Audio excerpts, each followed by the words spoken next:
funky as shit. He has just like a very crisp, percussive sound that I haven't really heard a lot of other bassists capture. When the voices come in, that's when it gets funky. I'm a little nervous to say this. Today is the last day that this show...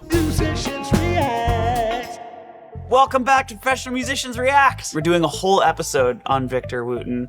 2 songs, Overjoyed and You Can't Hold No Groove. Let's jump right in and listen. Here we go. Victor Wooten, Overjoyed.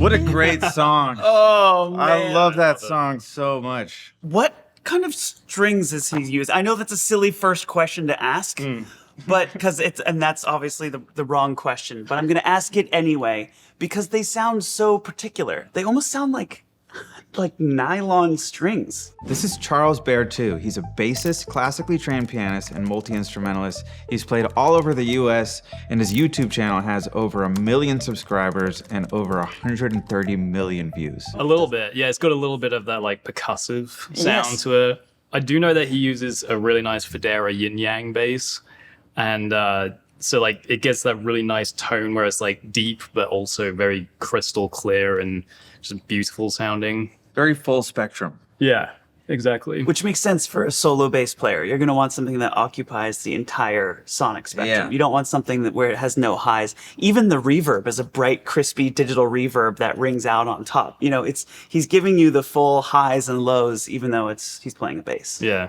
It's a bold song to do solo bass. It's so intricate, right? Yeah. What a choice.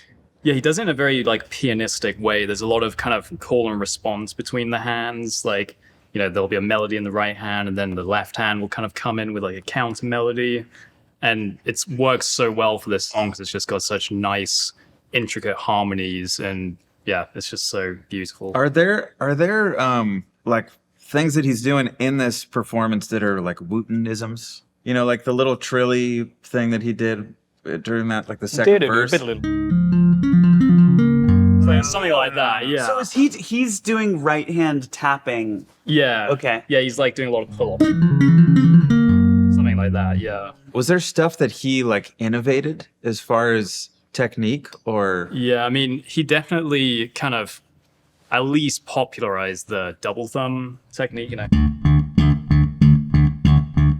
Like It's usually, like alternate picking, but with your thumb. yeah, like usually, like, you know, traditional slap is like,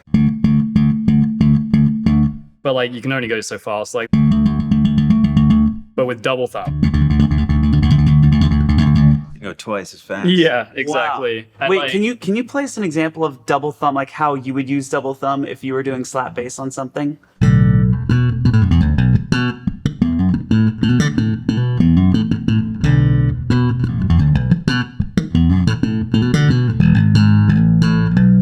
So you're basically doing 16th notes, digga digga da don don ga, yeah, and you're doing double thumb for those 16th notes when you go super fast. yeah, exactly. And what was this thing you mentioned after double thumb? Double pluck. What's that? Ah. Yeah, so it just lets you do like, what does Victor use?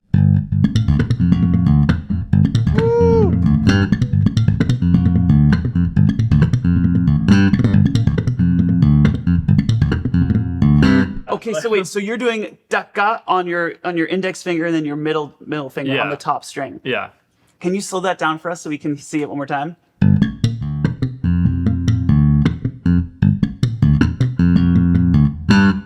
I gotta learn this.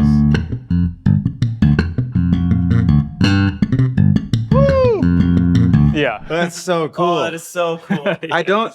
I wonder if slap bass is more fun to play or to listen to, because That's a tough one. right, It is. it's really so fun to play, right? Yeah. Yeah.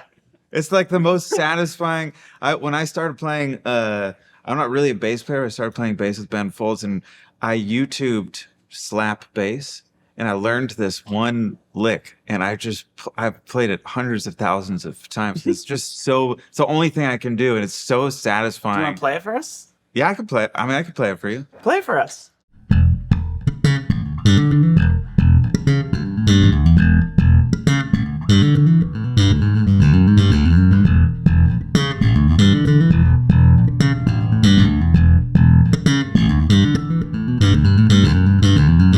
Nice. Yeah, you got some double plucking going there. That's all I can do. So you were saying Victor pioneered the double thumb. What did you call it? Double thumb? Yeah, double thumb. I mean, I'm pretty sure. Like, I haven't Yeah. done like full on detective work to make sure that he was like the first person, but like he got it so down. Like his double thumb is like pretty much unparalleled in my opinion. But yeah, so I kind of think he like pretty much invented it. Yeah.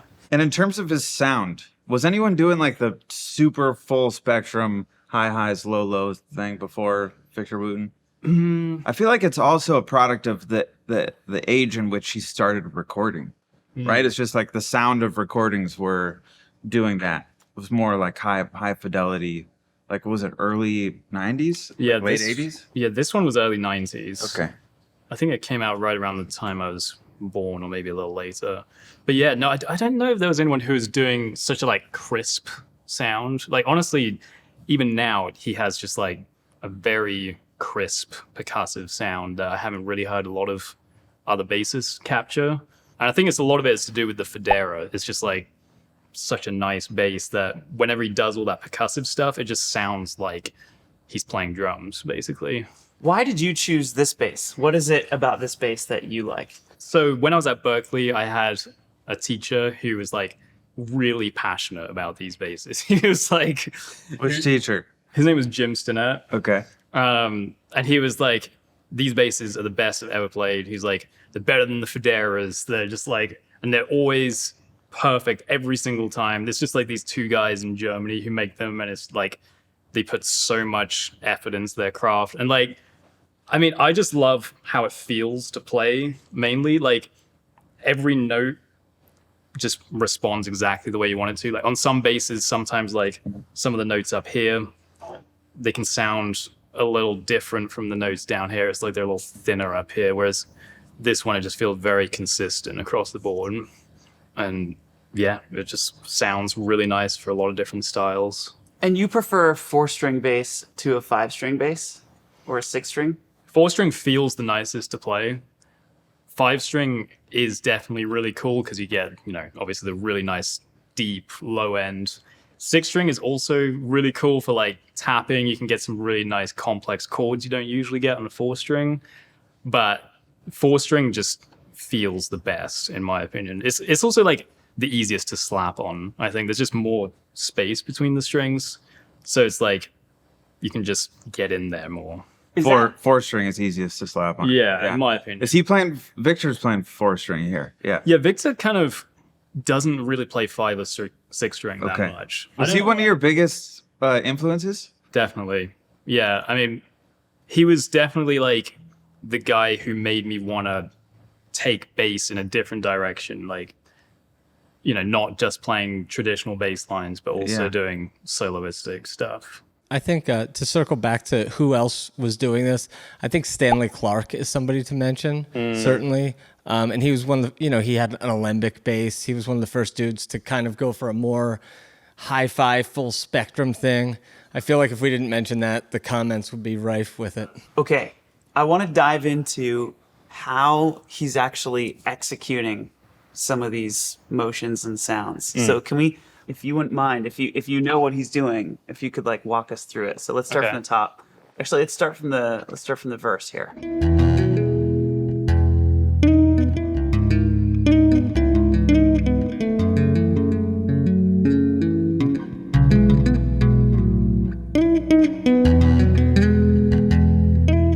So can you kind of walk us through how he's actually doing that? Because he's playing melody and bass at the same time. Yeah. There's so many, there's at least 2 voices. You could argue there's like a middle voice, the 10th that he's playing Yeah. in the bass, kind of moves around really nice. There's some good voice leading there. So arguably it's like 3 voices at once executed on a single bass. Yeah. Can you walk us through exactly what he's doing there? So at the start of it is like...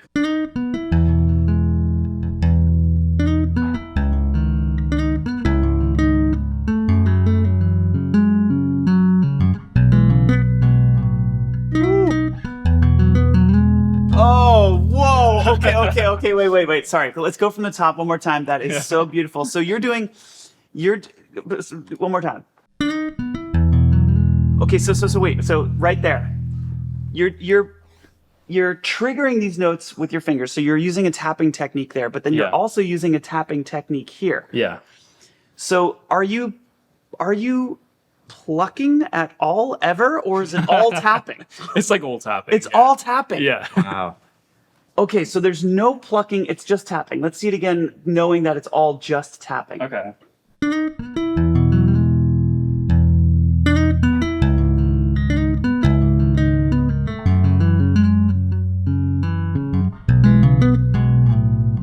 Okay, and now right there, you're doing two notes at once. You're doing a harmony on the melody. Yeah. In this hand. Yeah. Can you play that?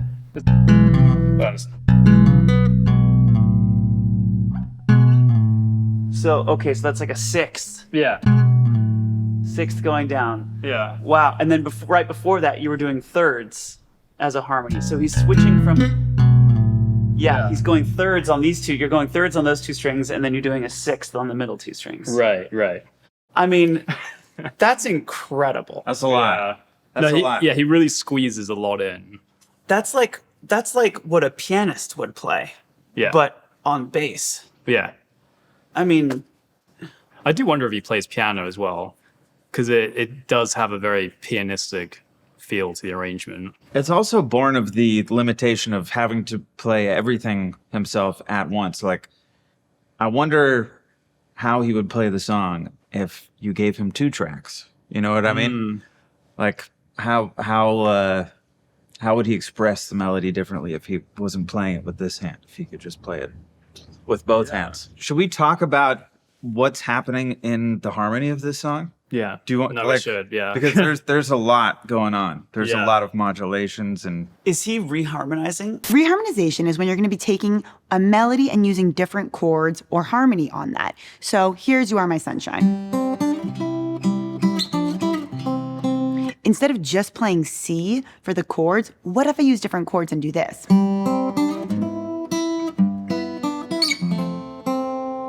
There's some reharmonization. Or is he basically sticking to the original? It's pretty much like the original. Yeah, there were a Yeah. couple moments where he deviated. And then it's interesting to hear this performance because there's so much color in all of these chords that, like, you really, I mean, even if you're using your fingers and this hand, like, you can't really play 4, 5, 6. There's only 4 strings. Yeah. You know what I mean? So there were some moments where it sounded different than the original. And then I found myself thinking, is that because we're just not hearing some of the color that we're used to hearing, or is he changing a chord or two there? But yeah, there was like the one moment in the outro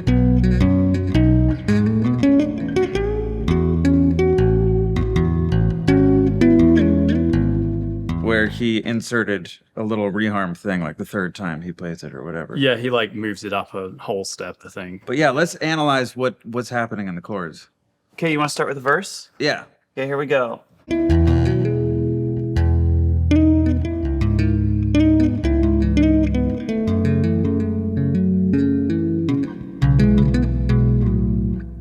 I mean, Okay. 1, 6, 1, 2, 6, 2, 5. 5, 1. Yeah, that one's standard. Yeah. Yeah. Speaking of color, there's a 9. All on the that chords have 6. extensions. Chord extensions are color tones that live beyond the triad of a chord. So for example, here we have a C chord. 1, 3, 5 all over the place. So what happens if I add a 9th, an 11th, or a 13th, which are above that octave of a chord? So let me add the 9. So pretty. Yeah. All the chords have extensions. Yeah. I mean, Yeah. Yeah. It's so nice. yeah. So let's listen to the second part here.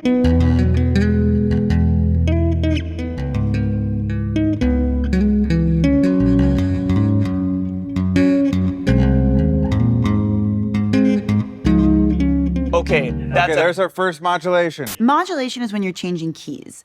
So think about a key as kind of a home base. So here we are in C, just doing a simple progression. And what happens if I change to a new key? Notice it adds some new excitement and kind of a fresh feeling to a song. Yeah. beautiful modulation. Yeah. What's going on there? Walk us through that. What's happening? So he starts off normal, like it was before. And then 1/6? Yeah, 1/6, and then here it's 2. 2. And then he basically does this. Yeah, I think first it's maybe a sus. Sure, right. And then, okay, so now we're on the 3. If we're in the key of E major, Yeah. the G sharp, the 3rd degree, would normally be minor. Right? But he makes it major. He puts a Okay, 7 so on first he's going sus, which is still in the key. So Right. you don't know. And now, when that would happen in the key of E, you would expect that to go to, it. Oh, you'd expect that to go to the minor 6th chord, right? yeah, but he goes But instead he resolves it, yeah. to a 6 major So now we're, right, in C sharp with major. a major 7. Right, we're in the key Right. of C sharp now, essentially. Okay, so Yeah. he pivots on the 3 chord, Yes. and he pivots by changing the quality of the 3 chord from Right. minor to major. And Which then would he uses- normally tonicize the minor 6. Tonicization is the process of recontextualizing a chord to establish it as the new tonic or 1 or home bass, if you will. And then instead of tonicizing the minor 6, makes it major. he goes to the major 6. Right. All right. You know who else uses a move to a major 6? Amy Grant. I'm a big Amy Grant fan. Really? I love her records from the 80s. Oh my God, the compositions are so good. Wait, I didn't know this about yeah, you. yeah, so You good. love Amy Grant? I love Amy Grant. And she moves to a major 6 in one of her songs, and it's like the most epic modulation and lift. We got to do it on the show sometime. What song? I forgot the name of the song, but This the is point is, blowing my mind right now. I thought I knew you, the man. major 6 is like going to a 6 major is like one of my new favorite modulations. It's a great All right, modulation. It's a great, yeah. And getting there with a 3/7 is pretty awesome. Here we go. Let's listen to that again.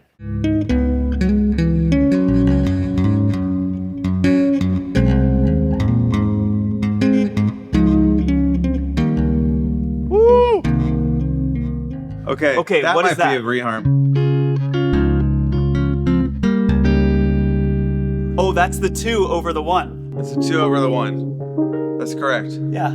Now wait, I'll call out that 2 sounds so epic Yeah. Yeah. because it's a half step away from our previous root key. That's why it's such a head turner, because we were just in E and now we're hearing an E flat major. Yes. Right. Which is like nothing's gonna turn your head more than hearing a half step away, but Yeah. having it sound good relative to the new key. Okay, keep going. Sorry, that's like just such an excitement because I'm nerding out over modulations here. Here we go.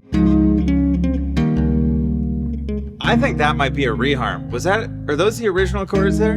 That is without a doubt a reharm right there. Yes. It's a reharm too? I think this, Yeah, just this that one move- stand, man has come right that- that's right a there. Yeah. reharm. Okay, so play that again from Okay, there. here we go.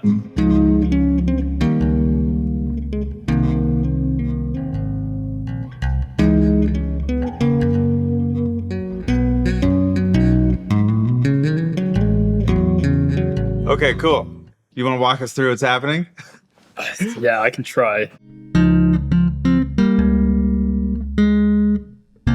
There it is. Yeah. That,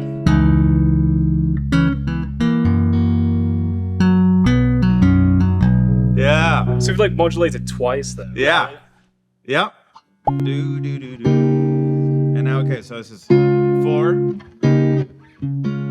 Okay, we're essentially, we thought we were in C sharp. Sorry, I'm processing this in real time. But we're not. We're actually in A flat. But we're actually in A flat, which Right. you find out there, Right. right? Because it's not a 2 It's not. over 1. You're right.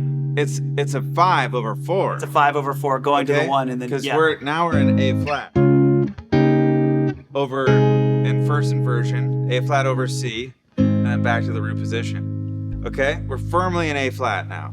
Minor 4, Yeah.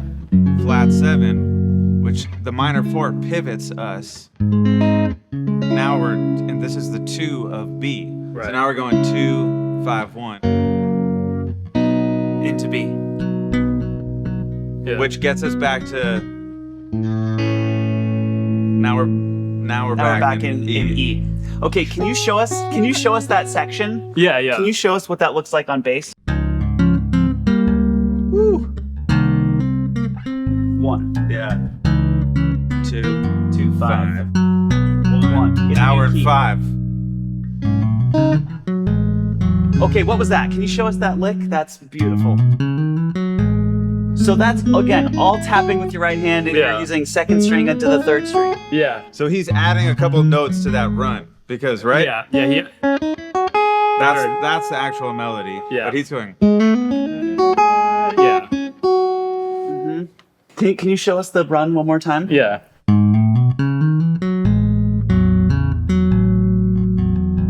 Yeah. Wow. And then keep going after that.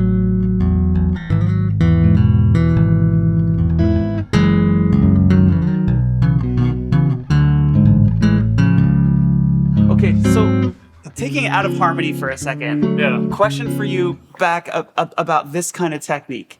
How hard is it to play what you're playing right now? Like, is that something that takes a bass player years and years and years to learn? It's its own thing. I mean, most like normal bass players like couldn't play like this, right? You have to like study. Yeah, I mean, it was definitely like really different from what you normally do. Right. Like, from just like a regular bass line, like having to use your right hand like up on the neck it feels really weird at first. So it's just kind of like the technique, getting that to feel natural is probably the hardest part. Mm-hmm.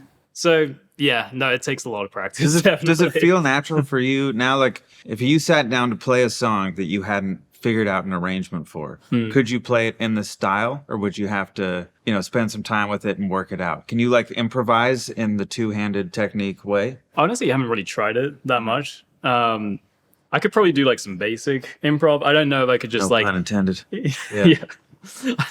I don't know if I could just like hear a song and then just like immediately tap it. Yeah. But yeah, I could probably spend, like a few hours figuring it out. Right. Yeah. Should we go back to the song? Yeah, let's. And we can stop like after the chorus, right? But we've been in like 6 keys already. Okay. And so it's kind of amazing how he's getting to all these places, how he's Yeah. pivoting. He's really moving So- around a lot. Let's hear the chorus. Ready? Here's the chorus.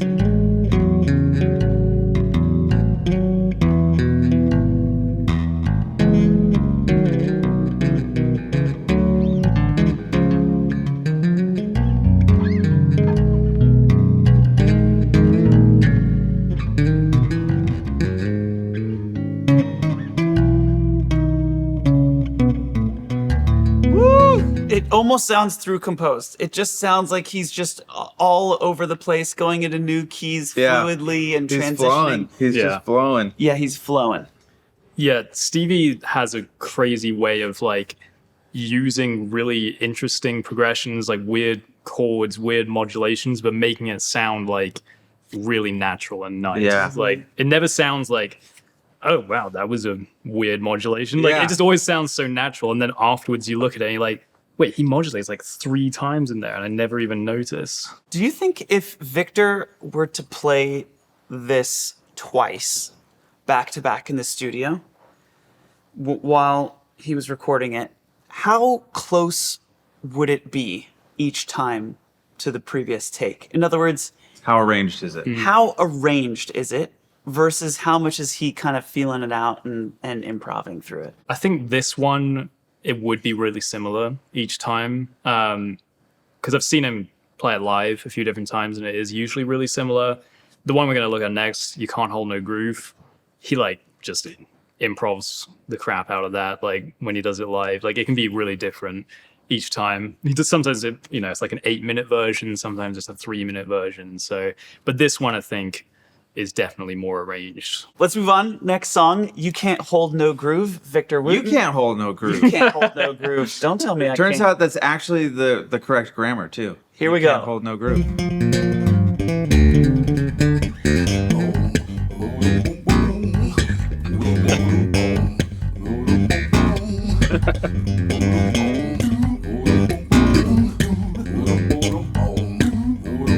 Wow. Oh, I love those voices. When those voices come in, Yeah. it crushes. I like how they come in too. It's wait a second, is he sing? Yes. Oh my god. Yeah. there's 2? Yeah, like slowly There's builds 3 of up. them?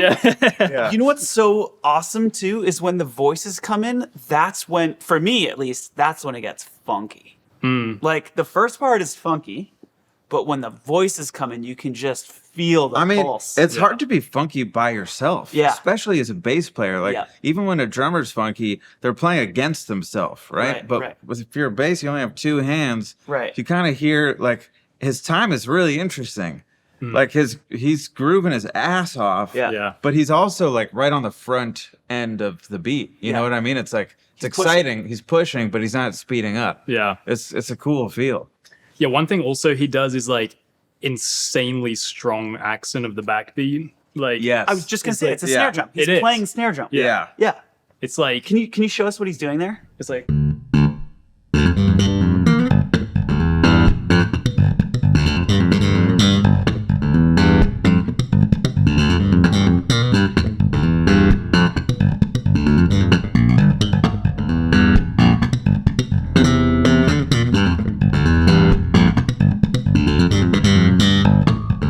you gotta like really like kill Yeah. the backbeat. Yeah. That sounds so good, man. And just to be You're clear, so good at that. like what we're talking about is don't Yeah. Yeah. he just finds a way to hit that backbeat, really smack the does. backbeat every time, and it feels like you're playing drums and bass at the same time. It feels like an audience clapping while somebody's playing bass. And it's really hard to do that and still keep good time. To be like whacking the backbeat that hard and not like speed up too much or anything. He just like absolutely kills it. It's so good. So for you to learn something like this, do you go really, really slow at first? Like, take us through the process of how you learned this piece. yeah, go really slow at first. Just try and like get the technique down before you even make it feel good. I mean, that's what I do. And like, how do you do that? How do you get the technique down? Do you isolate like a Yeah. bar and just loop it? Like, Yeah. can you show us how you would do that? Like, what is isolating? Like, let's take one bar and just pretend like you're learning it for the first time. Yeah, How does maybe that go? let's take let's just take this section here. I mean, I would probably just take like literally 1 or 2 bars and just go like, Whoa, even that, forget it. Sorry, just do that one more time. Dino. Okay, yeah, 1, 2, yeah.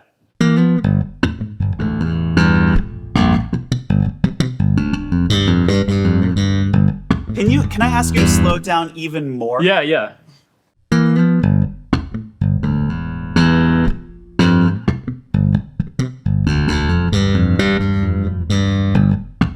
Okay, so the first thing I notice is on the backbeats, you're not doing ga, you're doing ga. Yeah. So can we see that again? Because that makes it that. Yeah.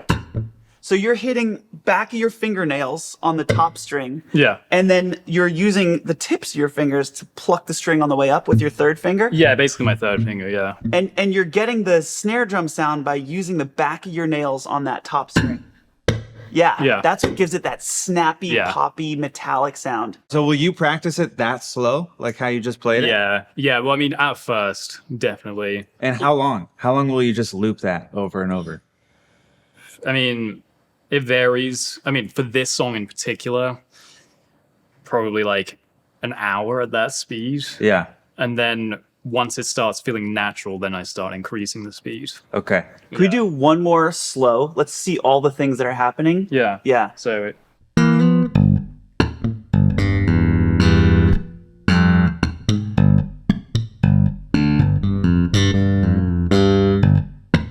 it's actually hard to play at this speed. Yeah.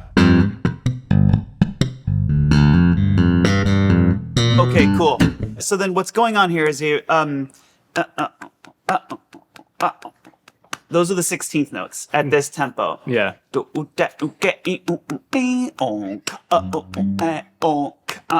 Yeah. There's these pauses where there's no 16th notes. Then there's sometimes where there's like 4 16th notes in a row. Yeah. So you get this like really stop and start kind of funky thing going. But you don't have time to think of that when you're hearing it at full tempo. So can we see it at full tempo now? Yeah. Knowing that you're literally playing basically for every beat you're playing 4 notes. Right. So let's see it one more time. Yeah.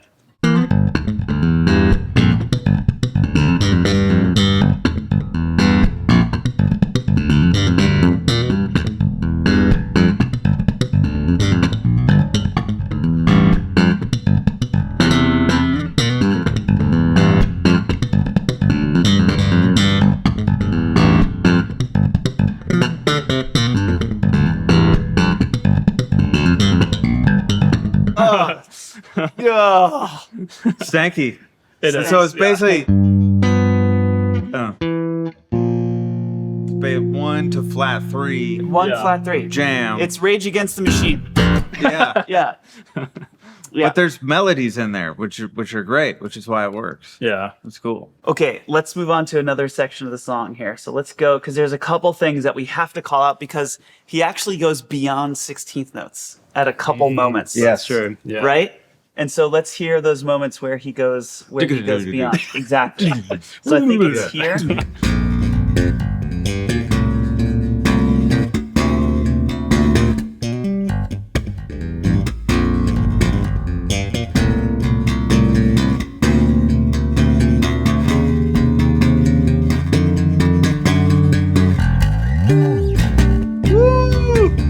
Harmonics.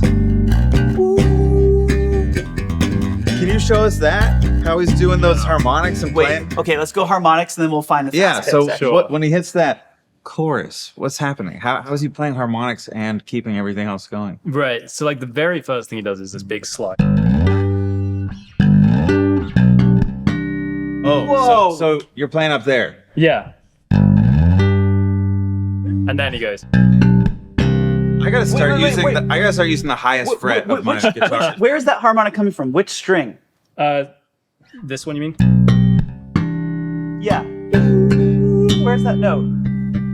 It's this one. Yeah. And where are you touching the string here? Yeah. So you're just lightly touching on this fret here and it's creating that harmonic on the Yeah. top string. He actually does.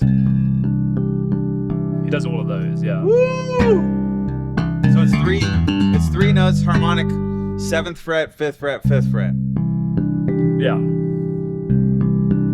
That's insane. Yeah. And I don't know. I feel like he strums them live. I think in the original, maybe he's just going.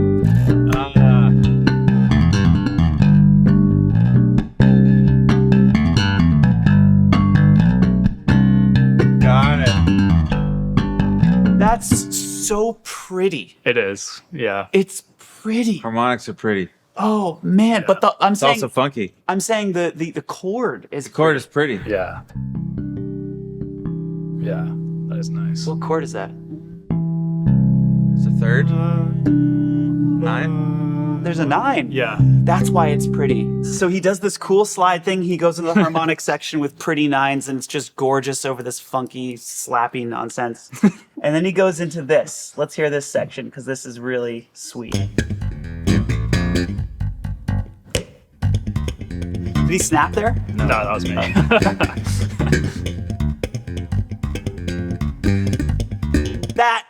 Yeah. That. Can we hear that again? Listen to this.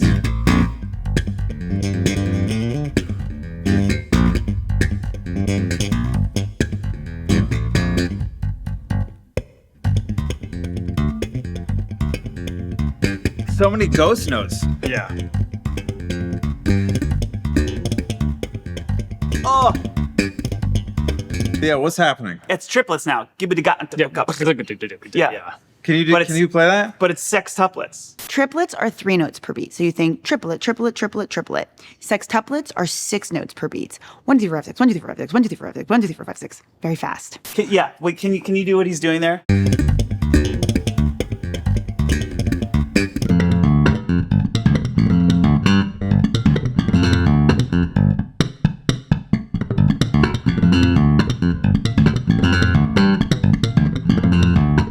So you gotta go like. So just to be clear, musically, what is happening there is gibbity gibbity gibbity gibbity ga, right? But Yeah. at the tempo, don't ga gibbity gibbity gibbity gibbity ga. Yeah, right? yeah. 1, 2, 3, 4, 5, 6, 1, 2, 3, 4, 5, 6, 1, 2, 3, 4, 5, 6. I can't count that fast. So it's gibbity gibbity gibbity gibbity ga. So Yeah. he's doing sextuplets. It sounds better when he plays on his bass. I actually than like you. my beatboxing better. I think my beatbox. He should just swap it out with my beatboxing. So how are you doing this? That beatbox? Can you show us how he's executing the sex? Yes. there? Yeah. How is he doing that sex on the bass? Okay. What is it? Okay. All ages. So it's basically is that double pluck thing that I showed. Yeah. So you gotta go like. But the hard part. Okay. I can't follow. Okay, so thumb, finger, thumb, index, middle. And you're thumbing this string, or is it this string? Yeah, It's this string. Yeah, that's what I do. I'm not 100% sure if that's what he does. But Yeah. that's just what sounds best. Right. I think. Yeah. But where it gets That's really it. hard Yeah. is where he goes. You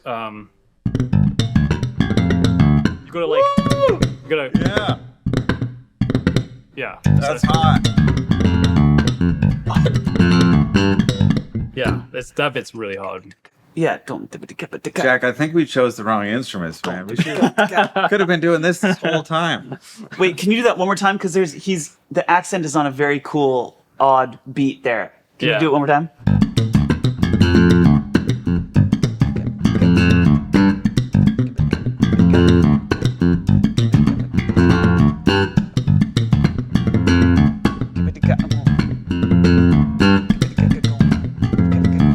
Oh, so Yeah. that is also what makes it really funky. Is don't like to land on that upbeat there Yeah. after a sextuplet is really just bizarre. It's like Yeah. such a strange choice, and Yeah. it moves you out of this kind of backbeat snare thing Hmm. and into this like Yeah. upbeat kind of vibe. Right. Yeah. Funky as shit. Okay, we got a question from the YouTube community. We kind of have already talked about this, but we'll read the question anyway from Scott Beatty. I think it's Beatty is how you say his name. Have to talk about how he makes the bass a melodic instrument more than just the backbone of harmony and rhythm. I really like his conversation solo between him and Jeff Coffin in Big Country. I mean, we talked about his use of the bass as more than just a bass, I think, Right. for the entire episode. He's playing on, he's a whole band with just 4 strings. He's drums, he's chords, he's melody, and he's bass. He's multiple voices. And he's singing. And percussion. And now he's singing. I mean, yeah, it's like, he becomes the drummer with his slap technique. He becomes the guitarist slash singer slash keyboardist with his tapping. I mean, yeah, a lot of it's down to the techniques he uses, I would say. And what's the I don't know. Jeff Coffin is a sax player, right? Yeah. And Big Country is that a band? Big Country is... not hip. So Victor's in a band called Bela Fleck and the Flecktones. That's right. Yeah. That's and, right. Big Country is one of their... Songs. Yeah. That's a Bella song. Yeah. Okay. And he takes a conversational solo. Yeah, there's... Oh, it's like a back and forth with him and Jeff Coffin. Yeah. And the song Big Country. Yeah, Okay. there's a few live versions where they like trade back and forth, and it's really cool.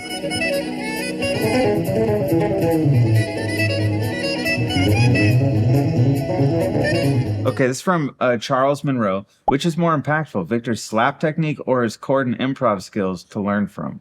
I mean, I think he has a really unique slap technique, and it's so cool. Yeah. So for me, that's had much more of an impact on me personally, just because I feel like that is more uniquely Victor. Yeah. It's like his slap technique.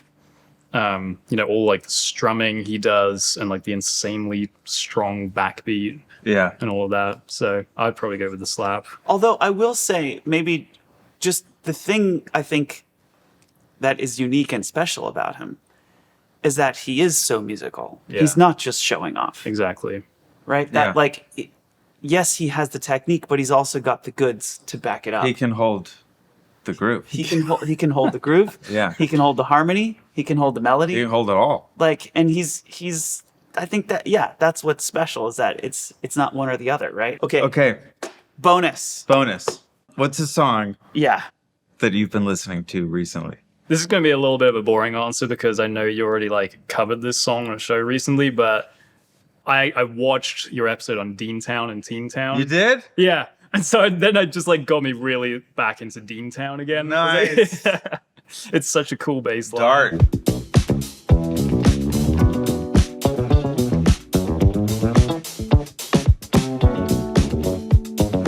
JD, man. Yeah. So, and actually that got me on a whole Wolf kick as well. That's So, awesome. Yeah. On the flight over here, I was just listening to like Wolf the whole time. Okay, so mine is an oldie. The song is called Can You Get to That? And it's by the Funkadelics.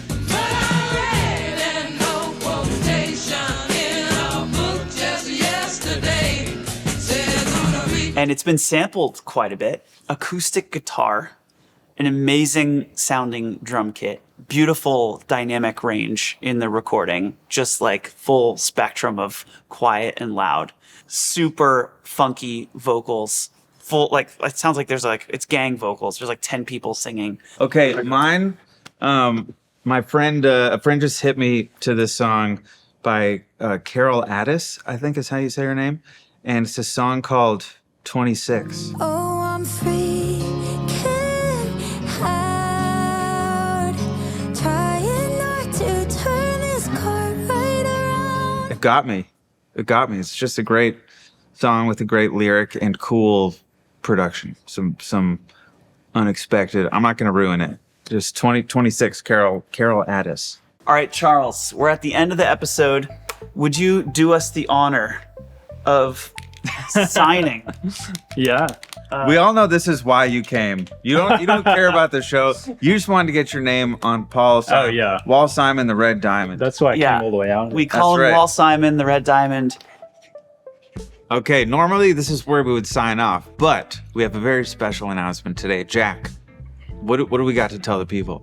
This week is the last week that we're calling the show Professional Musicians React. Professional Musicians React. Let's say it while you can. Professional Musicians React. Professional Musicians React. We're changing our name. We will henceforth be known as Dead Wax. Dead Wax. So next week you're gonna hear us introduce the show as Dead Wax. Jack, why are we calling it Dead Wax? Because it's the space at the end is- of it's the space at the end of a record where the needle keeps going, the record keeps spinning, but Okay. you hear nothing. Oh, It's- there's silence. It's Dead Wax. Since you have watched the whole episode, thank you, by the way, for watching the whole episode, we're gonna show you our secret Dead Wax trailer that will be coming out next week, but you're gonna get first peek because you stayed around for the whole episode. Okay, so without further ado, here's the Dead Wax trailer. And this has been another episode of Dead Wax. See you next week. All right, cut. That's a wrap. Awesome day, everyone. Let's back up. Good episode. That was man. good. Yeah, that was good. great. I felt good about that one. Yeah. Should we do it? Yeah, is it time? I think it's time. Let's do it. Okay. All right.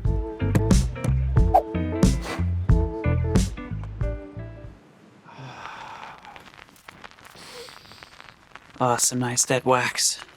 How come Scary Pockets Dead Wax doesn't sound as good? We got to work on our Dead Wax game. Yeah. Yeah. Do you know who played on this? Who didn't play on this? Yeah.